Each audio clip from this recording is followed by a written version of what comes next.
A informática e a internet revolucionaram para muito melhor o acesso ao gigantesco volume de informação e comunicação. Nunca foi tão fácil trabalhar e estudar em casa usando essas duas tecnologias. Com elas, se você for um pouco esforçado, podes aprender idiomas, tocar instrumentos musicais, além de formar-se mecânico, cozinheiro, professor, advogado e contador sem sair de casa, sem ter que perder tempo esperando, pagando e utilizando ônibus, metrô e trem. Muita, mas muita informação e cursos também estão disponíveis de graça 24 horas por dia, 7 dias na semana.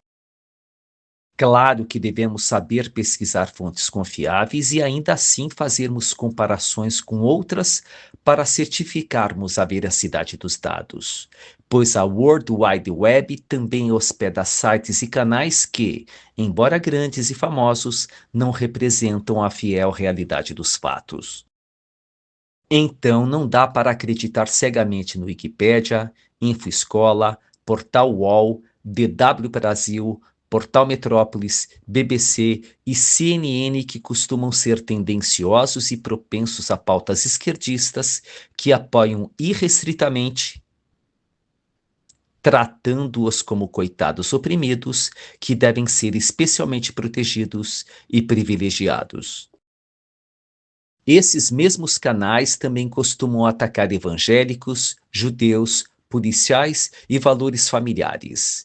Eles são inimigos declarados do Bolsonaro, Javier Milei e Donald Trump, que são acusados de todos os males do mundo. Outro grande avanço é a TV, que hoje contém múltiplos canais, com uma grande oferta de programas, filmes e documentários. Pena que a maioria das pessoas preferem novelas clichês, programas nada originais, talking shows sem graça, fofoquinhas baratas e jornalismo sensacionalista.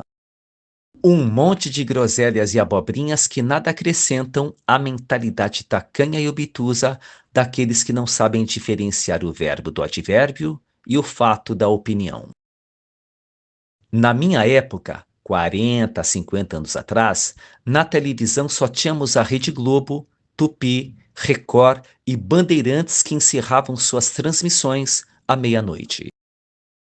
Quando estávamos no ginásio e colegial, nossas pesquisas eram feitas nas poucas bibliotecas municipais e ainda tínhamos que fazer anotações a lápis. Naquele tempo, os pouquíssimos documentários eram só na sexta-feira com o Globo Repórter e no domingo com o Fantástico, quando então as TVs e jornais gozavam de grande audiência e credibilidade. Muito diferente de hoje, que agora quase ninguém mais acredita na Rede Globo, Bandeirantes, Folha, Estadão e Veja. Hoje, apesar desta gigantesca e variada quantidade de informação, as pessoas, no geral, se interessam por banalidades e informações superficiais.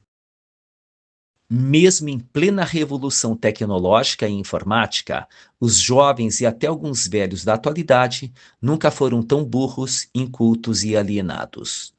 Passam o dia inteiro conversando futilidades no WhatsApp e assistindo imbecilidades no TikTok.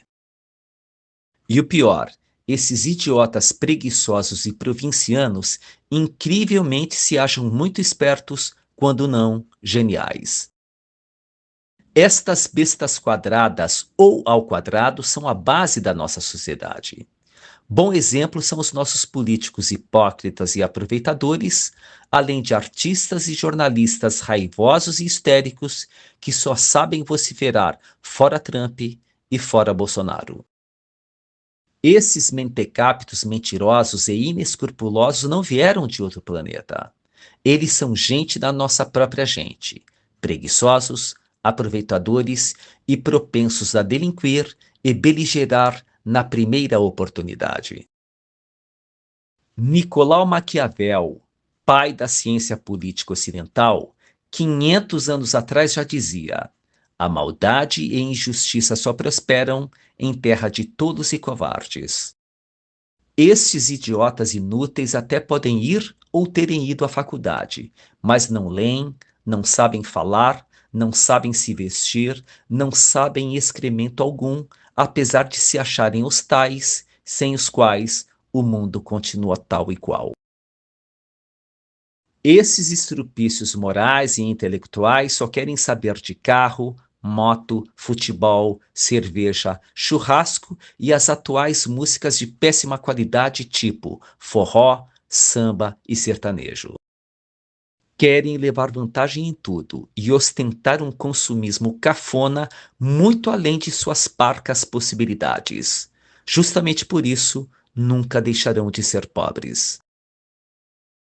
Esta junção de cafusos e mamelucos sem pedigree e sem cérebro é o principal entrave para o progresso do nosso Brasil. Esse colosso tropical riquíssimo em flora, fauna, terras férteis, água doce, ferro, alumínio e petróleo. Só para você ter uma ideia, somos o oitavo maior produtor de petróleo do mundo. E nossa prospecção é maior que a do Kuwait, Emirados Árabes, Venezuela e México. Temos quase de tudo. Ninguém deveria passar fome ou estar desempregado. Somos um dos maiores produtores de carne, soja, milho, feijão, mandioca, açúcar, cacau, café, laranja, banana, manga e açaí. Então, por que os brasileiros são tão pobres, especialmente aqueles que moram no Norte e Nordeste? A resposta é cultural. Essa gente ignorante, preguiçosa, malandra, invejosa, covarde e frívola só pensa em si quando não conspira entre si. Alguns até vão à igreja, mas fazem o extremo oposto daquilo que nos ensinou o nosso Deus Criador. Esta colorida e cintilante aquarela brasileira está se transformando num quadro medonho e mal cheiroso, tal qual o retrato de Dorian Gray. Um clássico de Oscar Wilde, garbosamente redigido em 250 páginas que eu, habilidosamente, condensei em apenas 20 folhas A4, sem a perda da essência e qualidade poética. Se você quiser conhecer e compreender esta inimaginável história de um homem misterioso que por décadas manteve a aparência de um belo jovem de apenas 20 anos, faça o pedido do seu resumo diretamente nos comentários e ganhe 50% de desconto.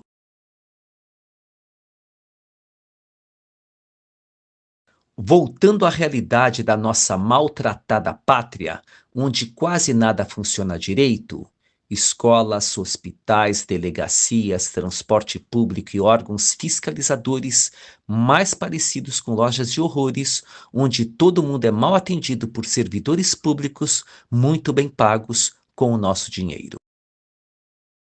Aquele médico que dorme em serviço ou não vai ao trabalho enquanto pacientes morrem nas filas ganha R$ 15.000 por mês. E o mesmo acontece com aquele delegado que se acha o cara só porque tem um distintivo no peito e um revólver na cintura.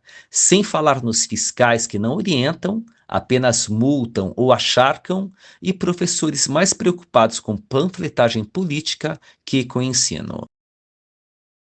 Mas repito, esses caras não vieram de outro planeta. Eles são gente da nossa própria gente. Eles são iguaizinhos a nós. Só estão do outro lado do balcão. Como já disse em outros vídeos, nossos serviços públicos deveriam estar na pior das privadas.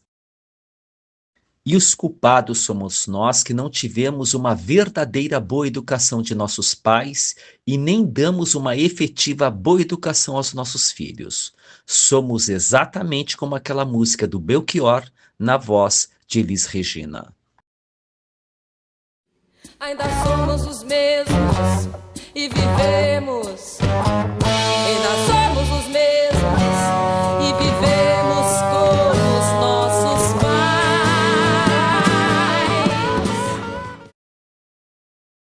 A família é a base de toda e qualquer sociedade. Então, tudo de bom e de mal que acontece pelo mundo afora começa justamente dentro de casa. Lembre-se que somos um produto criado e, esmerado ou não, pelos nossos pais. Precisamos urgentemente ser mais educados, estudados, honestos, caprichosos, bondosos e principalmente corajosos. Precisamos de elementos concretos para vencermos os leviatãs que estão nos arrastando para o fundo do esgoto.